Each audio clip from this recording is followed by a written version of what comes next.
Audio one चल पुस्तकालय ज्ञानवेद।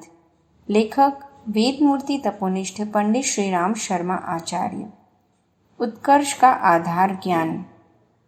मनुष्य ने आदिकाल से अपनी प्रगति यात्रा आरंभ कर विकास के वर्तमान शिखर को प्राप्त किया है। स्थूल दृष्टि से देखें तो उसके पास अन्य प्राणियों के समान ही काया है।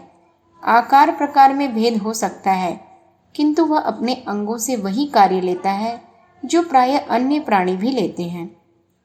चलना फिरना, उठना बैठना, खाना पीना आदि कार्य अन्य प्राणी अपने उन्हीं अंगों से करते हैं जिनका की उपयोग मनुष्य करता है। शारीरिक दृष्टि से मनुष्य न केवल अन्य प्राणियों की तरह है, वरन वह शक्ति सामर्थ्य में दूसरे जीव जंतुओं से काफी पिछड़ा भी है। आकार की दृष्टि से उसका शरीर कितने ही प्राणियों से छोटा है। शक्ति में भी वह अन्य जीव जंतुओं से काफी कमजोर है। फिर भी हम देखते हैं कि उसने सृष्टि का सिरमौर और सर्वश्रेष्ठ प्राणी होने का गौरव प्राप्त कर रखा है।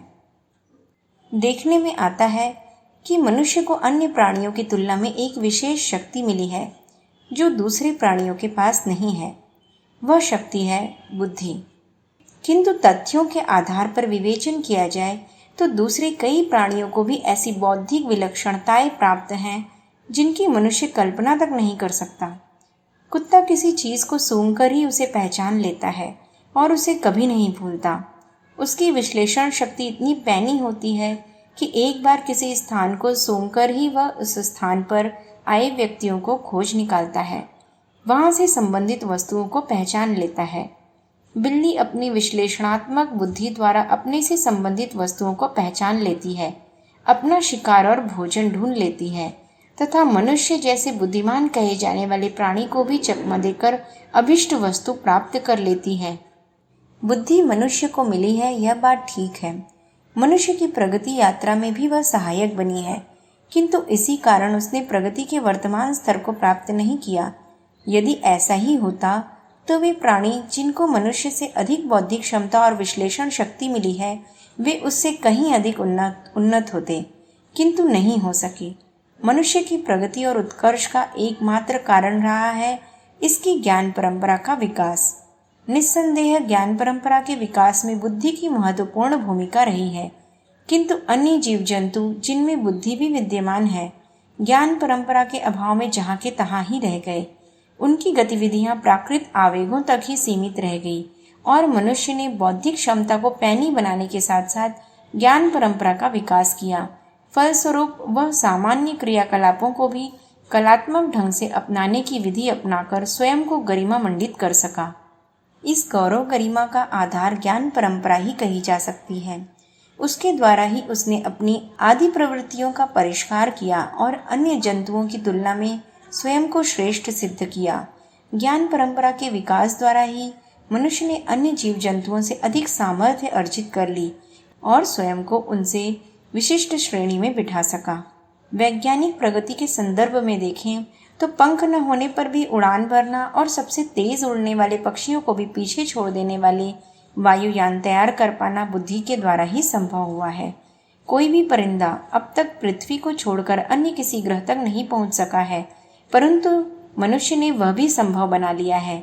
नियति द्वारा पृथ्वी पर ही जीवित रह सकने की विवशता उत्पन्न करने के बाद भी मनुष्य ने महीनों समुद्र में रहने के साधन विकसित कर लिए। यदि इस प्रकार की उपलब्धियों को ही गिनाया जाता रहे तो एक बड़ी पुस्तक भी इनकी चर्चा के लिए अपर्याप्त रहेगी। यहाँ इनकी चर्चा का आशय इतना भर है कि मनुष्य ज्ञान परंपरा के बल पर ही संसार का सर्वश्रेष्ठ प्राणी कहलाने का गौरव प्राप्त कर सका है। प्राचीन मनीषियों विभूतियों से लेकर अर्वाचीन विचारकों और वैज्ञानिक विभूतियों ने बौद्धिक शक्ति द्वारा मनुष्य का स्तर ऊंचा उठाने के लिए प्रयास किए। उनके अनुभव निष्कर्ष ज्ञान संपदा के रूप में उपलब्ध हैं। ज्ञान संपदा के रूप में अपनी अनुभव संपदा को संचित करना इसलिए भी आवश्यक समझा गया कि आगे कोई और मनीषी, कोई और विभूति उस संपदा को बढ़ा सके, अन्यथा उस ज्ञान परंपरा का वहीं समापन हो जाता जहाँ की उसकी अन्वेषक विभूति छोड़ जाती। डाल्टन ने यदि परमाणु सिद्धांत किसी को बताया न होता अथवा उसे प्रकाशित न किया होता तो परमाणु की खोज के लिए डाल्टन द्वारा किया गया परिश्रम उनकी मृत्यु के साथ ही व्यर्थ हो जाता। संसार में भिन्न भिन्न विषयों का जितना भी ज्ञान विज्ञान विकसित किया जा सका है, वह परंपरा क्रम से ही आगे बढ़ सका है।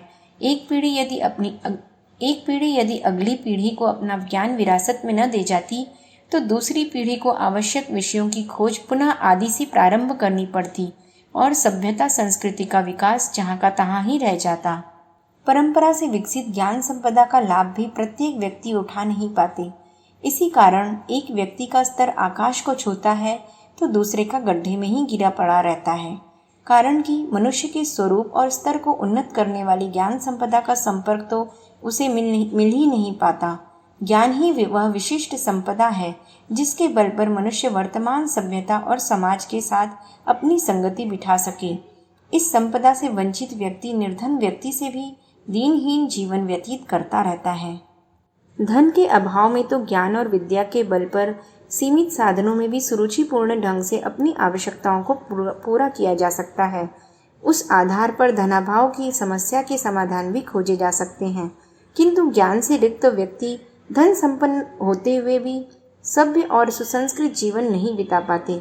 पिछड़ी असभ्य जातियां इसलिए पिछड़ी हुई नहीं हैं कि उनके पास साधन संपदा का अभाव है अथवा उनकी बौद्धिक क्षमता अविकसित है।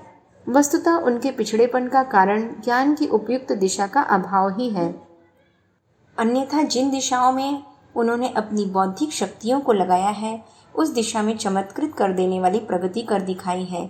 निशानेबाजी में ही ले, आदिवासियों और जंगली जातियों में आज भी आवाज़ सुनकर हथियार फेंकने और अपने शिकार पर अचूक निशाना साधने वाले निशानेबाज मिल जाएंगे।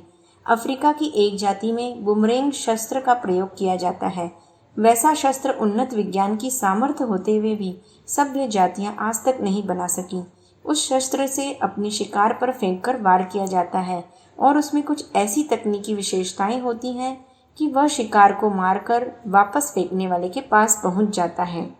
कहने का अर्थ यह है कि जिस दिशा में उन लोगों ने अपनी बौद्धिक क्षमता का उपयोग किया, उसमें तो वे लोग आगे बढ़ गए, किंतु ज्ञान परंपरा को जीवन स्तर को ऊंचा उठाने की दिशा उनके पास नहीं रही। फलतः अधिकांश क्षेत्रों में वे सभ्य और सुसंस्कृत जातियों से आज भी पिछड़े हुए ही हैं। जातियों और समाज विशेष को न लें तो भी सामान्य जीवन में ज्ञान शून्य व्यक्ति घाटे में ही रहते हैं। मनुष्य शरीर से दुबला हो उतनी हानि नहीं है जितनी कि ज्ञान शून्य होने पर उठानी पड़ती है। संसार में कई ऐसे महापुरुष हुए हैं जो शारीरिक दृष्टि से दुर्बल और कमजोर होते हुए भी ज्ञान संपदा से समृद्ध थे। उन्होंने बुद्धि, तर्क, ज्ञान तथा विचारों की क्षमता का अधिक विकास किया था। उनमें नया चिंतन करने की सामर्थ्य थी और इसी सामर्थ्य के बलबूते संसार को नए सिरे से ढालने की प्रक्रिया सफलतापूर्वक चलाई थी। इसी प्रकार के ढेरों उदाहरण मिल जाएंगे जिनसे यह स्पष्ट होता है कि ज्ञान की शक्ति शरीर की शक्ति से भी अधिक सामर्थ्यवान और अधिक अवश्य उपयोगी है। जिन दिनों आज जितनी वैज्ञानिक प्रगति नहीं हुई थी, उन दिनों जीवन यापन में आने वाली कष्ट कठिनाइयों का अनुमान भी नहीं लगाया जा सकता। एक छोटे से कार्य को ही लें, किसी को 40-50 मील दूर किसी स्थान पर जाना होता था तो उसे अपने साथ पूर्ण व्यवस्था, भोजन शयन से लेकर चोर डाकुओं और हिंस्र जानवरों से सुरक्षा तक का प्रबंध करके चलना पड़ता था। उतनी सी यात्रा में ही कई दिन लग जाते थे, किंतु अब एक छोटे से बच्चे को भी टिकट लेकर गाड़ी में बिठाया जा सकता है और इतनी दूरी 1 घंटे में तय की जा सकती है। इस तरह की और भी कई एक सुविधाएं ज्ञान विज्ञान के विकास से ही संभव हो सकी हैं, परंतु इन सुविधाओं का उपयोग भी तभी संभव है जबकि इनसे लाभ उठाने के तौर तरीके मालूम हों और तत्संबंधी जानकारियां अपने पास हों। इसका अर्थ यह नहीं है कि जानकारियां बढ़ाने का नाम ज्ञान है। जानकारियां तो ज्ञान संपदा का एक बहुत ही स्थूल स्वरूप है। ज्ञान उससे गंभीर और सूक्ष्म है। हमारी संस्कृति में प्रारंभ से ही ज्ञान के महत्व और उसकी आवश्यकता को स्वीकार किया गया है। शास्त्रकार ने कहा है, बुद्धिर्यस्य बलम तस्य निर्बुद्धिस्य कुतो बलम, अर्थात जिसमें बुद्धि है उसी में बल है, बुद्धिहीन व्यक्ति में बल कहाँ।